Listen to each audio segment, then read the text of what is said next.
She's got one of those stories that's going to blow your mind because Janie, we call her Juno, so I'll be referring to her as Juno. Janie, with her husband Sachil, decided to meet their daughter Kushi through adoption. So, hi Juno. Hi. So, Juno, was adoption always an option for both of you? So, I had always had adoption at the back of my mind for a very, very long time, even way before I was dating or way before we got married. But then we had a few issues after we got married, through which we did go through some fertility treatment, which did not work out the way we thought it should have. And then I brought forward the idea of adoption, and initially it was in between for Sachil and for him only, because obviously, and eventually he said, why not? Let's just try and give it a shot. We had no idea it was going to head out this way, and it was meant to be. Amazing. Yeah. So that, when you said you brought up adoption, my next question was like, how did he take it? Because, like for every couple, why we don't go for adoption is basically lineage and our genes and, correct. All those things. Yeah. We want our kids to look like us, behave like us, and there's all that attached to it, right? But now when we look at Kushi, she looks like both of you. She behaves like both of you. She has taken on to Sachil completely. So I personally feel that after my experience that biological, maybe, I don't know, but these young ones know who they want we got her when she was just 6 months, and she knew what she wanted, who she wanted to be like. She spends most of her time with me, but she's completely taken on to how Sachil behaves, her eating habits, from which I hear from his mom that this is exactly what he used to do when he was it's so fascinating, right? Yeah, completely. Even her sense of humor, right? Yeah. She'll come and tell you something, and then you'll be like, dude, that was supposed to be so funny. And she could even come and roast you, and you don't know. Yeah, she does that. And that's exactly what Sachil does. Yeah. Exactly how he behaves. Exactly like that. All her habits, how she behaves in school, what she doesn't like, she's not a very academic person. She's exactly how Sachil used to be. Awesome. And yeah. So Juno named Kushi. It's perfect fitting, but who came? Like both of you? None of us. They had named her at the ashram where she was taken in.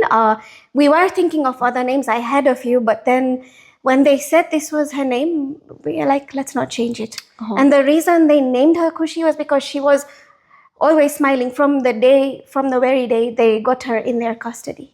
Wow. It's like it fits her personality and also what she brought into your lives as well. Yeah. Okay. So adoption process. Yeah. Very challenging. There's a lot of things we needed to look into, because now there's a lot of legality issues, child trafficking and all. There's a lot of new protocol that came into. So when we did do the process, initially we had no idea who to turn to, because most private adoption agencies had been banned off their licenses at that point. Because they were just moving from that to this. There was a lot of issues that had happened in Kenya at that point. So many private adoption agencies didn't have a license to take us through. And India also, we did it in India. So India also had a lot of requirements. And for the first 1 or 2 months, we had no idea. Then we tried through Child Welfare Society. Here in Kenya? In Kenya. They were the only, that's a government body, and they were the only official body who are licensed to do it at that point. And they did it so selflessly. Oh, wow. And your experience with them was? I cannot explain anything flawless. They were so helpful from day one. They don't charge anything. What? Yeah. In Kenya? In Kenya. They don't charge anything, and they would work through late nights uploading documents, because it was also their first time going through this process. because India has a central body. They have a lot of different requirements. For them, it was their first time as well as ours. And also for India, it was their first time doing it through Kenya after the new bodies have come up. So I could say that we did it. We were the first to do it at that point. So it was trial and error for us, for Child Welfare Kenya, and also for India dealing as with well. India Kenya. dealing. But it was flawless. Wow. Yes, the documentation. I can't say it was flawless. But once you are in the system, you wait. The wait is very long. Okay, but their help was like flawless, and that's what you said. Yes. And what did they ask for in terms of documentation? Because that's the part where couples are like, oh no, it's going to be too much. They give you a whole list of things you need to provide. You need to give police good conduct, and then a tax compliance. You are both tax compliant in Kenya. They do a home study report. Then they want a few referees from your friends, not family, but friends who know you. Or I remember writing one. So you are one of them. Yeah. Okay. So and how big was the file? It was fairly big. It was fairly big, but and then they have to upload all these documents on the CARA central body, CARA website of in India. They have to upload all that. So they did all that for you? Yes. Okay. And then now once you've submitted everything, once you're in the system, now it's just wait. You wait. This was only 10% of what you have to do. Okay. Yeah, and then you wait. Okay. You wait, you follow up. And do you at any point mention you want a girl or a boy or no? You can pick your age group, you can pick the gender, you can pick the state. Oh. But once you do all that, it may be longer.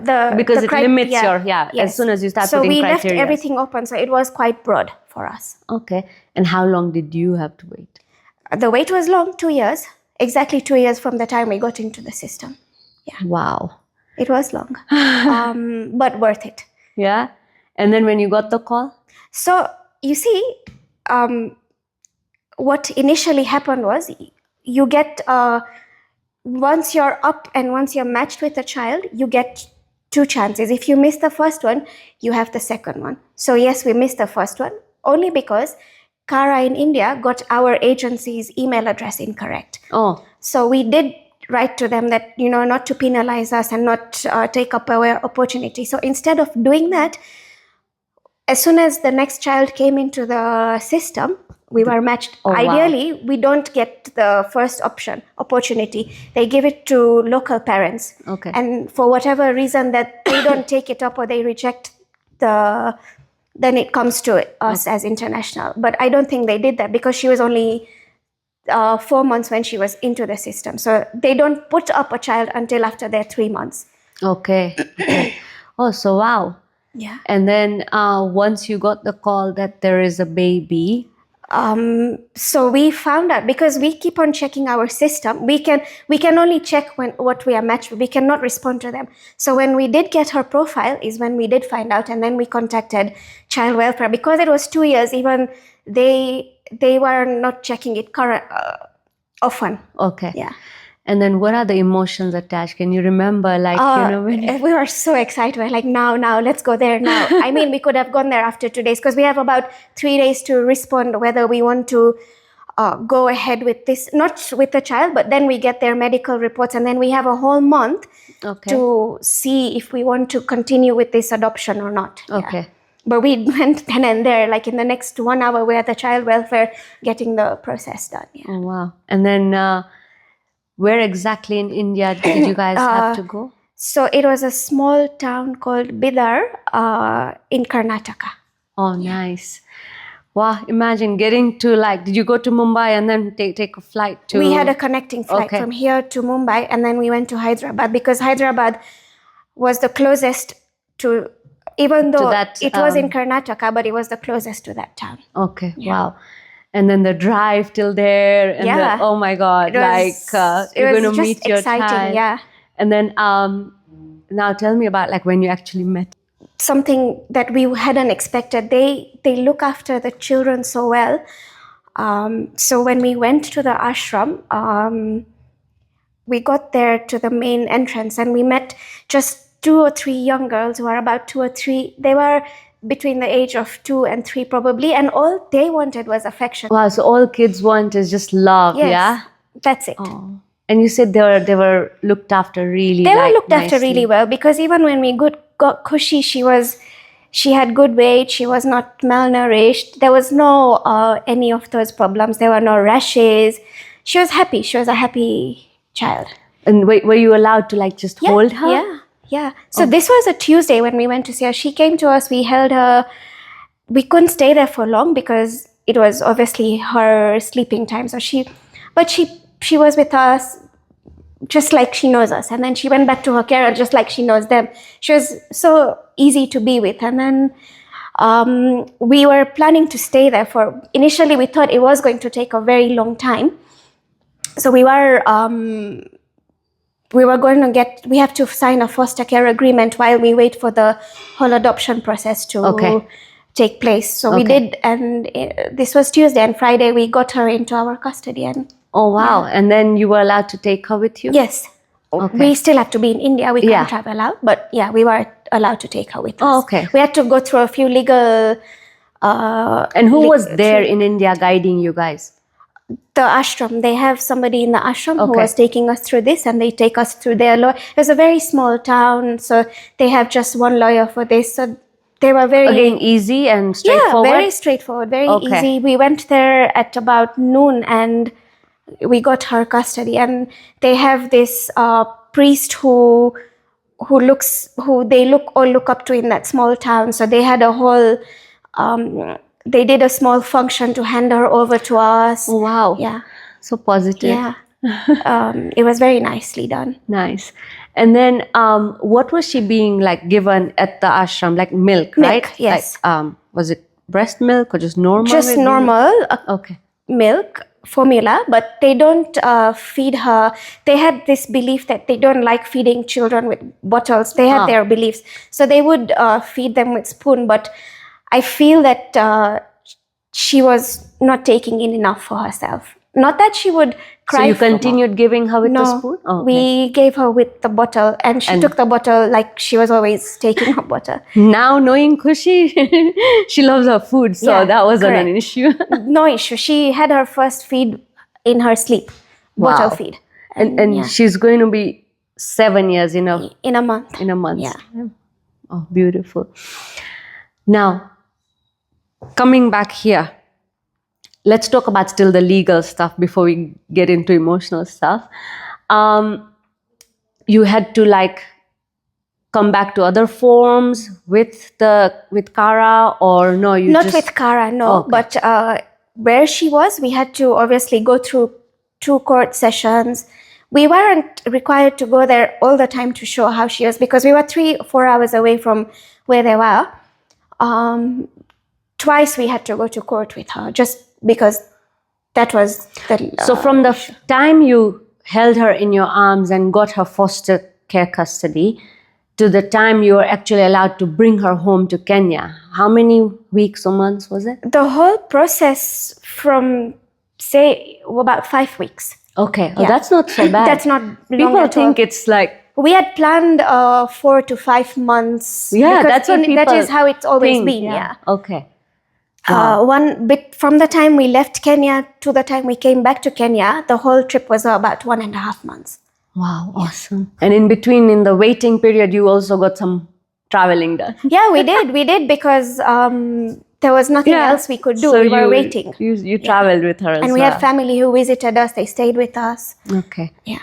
Oh, cool. So since you mentioned family, how was this process, the topic of adoption, accepted or taken up by your family? Like by that, I mean, your parents, Sachal's parents, your, brother, sisters, his brother, sister. Surprisingly, so we had obviously initially when we were applying for adoption, we had mentioned that this is what we are doing, but then nobody thought it was going to go that far. Plus it took 2 years. It took 2 years. So everybody was like, they were in their own routine. And when it did happen, surprisingly or not surprisingly, we just got immense support from everyone. Wow. From the time we informed them that we've got this come through, we only informed everybody after we knew that we are now traveling and going to get her, not in between. Okay. Because from the time we got her matched with us, it still took another, again, documentation, because it was very new.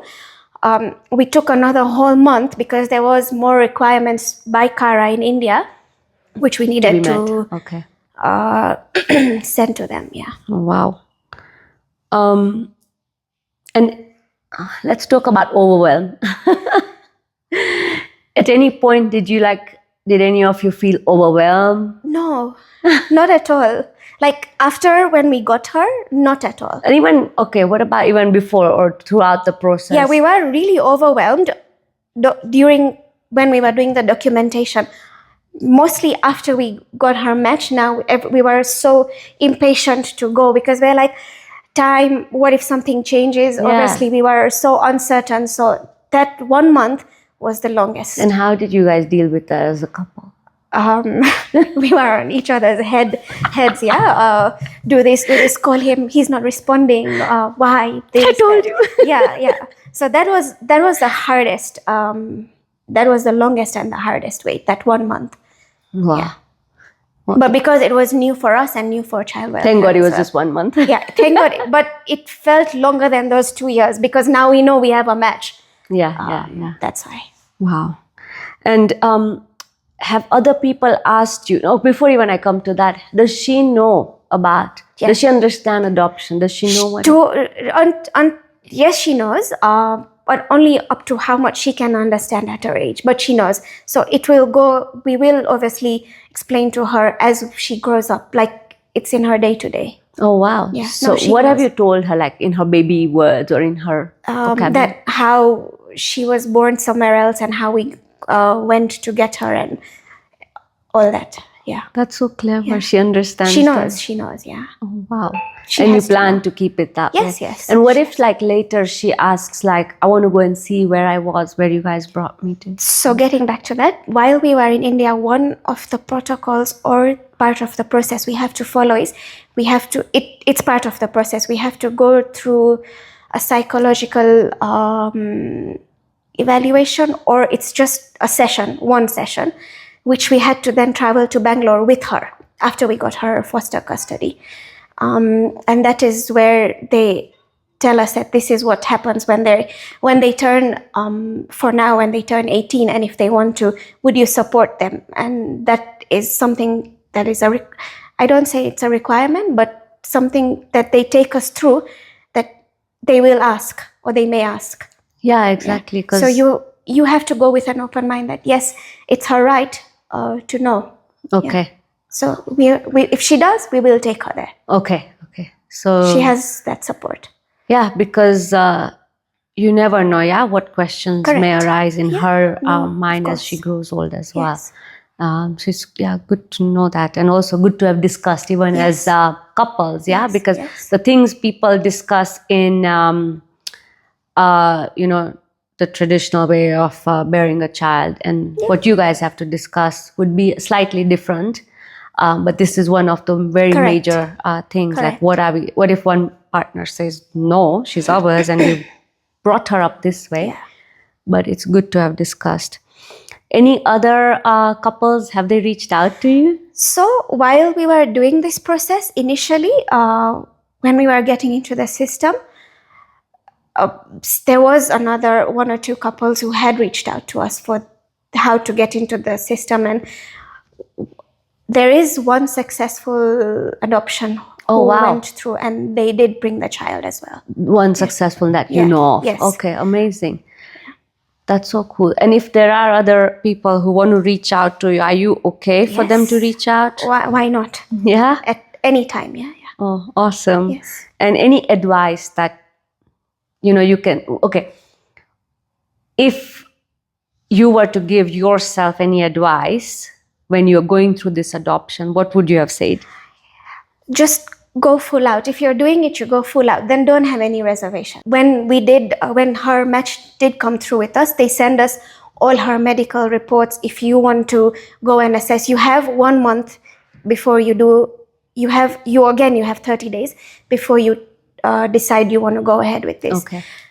It is up to you. Have all the documents. So what we did is we got her medical report, but the one thing that we were advised that if it was your biological child and if they did have any medical problem, you had no choice but to look after the child. So you go in as it's yours. Well, that's such good advice, right? Yeah. Because then what do you do with your own Correct. child, right? We just went through the medical report ourselves. I didn't take it to anyone because if you have to do it, you're gonna do it. That's how it is. Wow. And even like what you said, yeah, that Khushi was so easy. She just came to you when you first held her, then she went back to her carer, Yeah. then thereafter she was yours, Yes. right? And not only with Khushi, I feel that it happens with most adoptive children because they are looking for that affection. As I said, even with the other couple who did, we went to see the child, and the only thing is he was a little bit older, so there was a language barrier, which I'm sure Now it's not there. He was very easy to bond with as well. Oh, that's awesome. Yeah.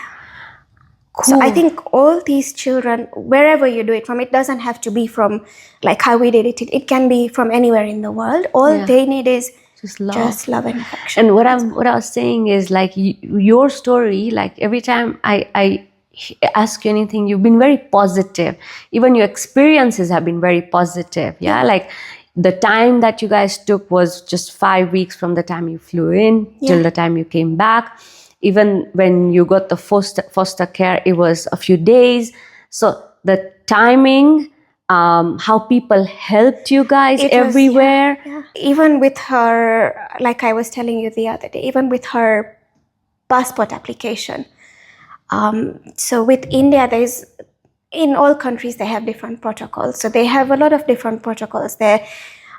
If you stay there, and because she held an Indian passport at that time, we went through they have like a passport handling offices where we went through. They had no idea how to do this. Even with the ashram, because they have never done international adoption, so they could only help us until the birth certificate, and the passport was all on us. So that was one of the slight challenges we thought we faced. When we did go for the passport application, because they had no idea, they were very helpful. They sent us to the main regional office where the head officer in Hyderabad, that's where we were staying.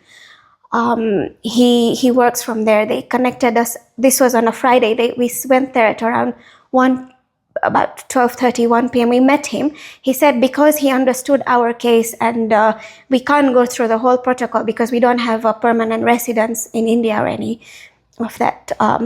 He just said, look, I understand your problem. And he gave us her passport in a matter of 2 hours. There was no material need for him. He was just such a nice person. He understood our issue, and all he said is just look after our child. That's all. 2 hours. Yeah, in 2 hours. I don't think anyone's ever gotten any passport in 2 hours anywhere in the world. Nowhere in the world.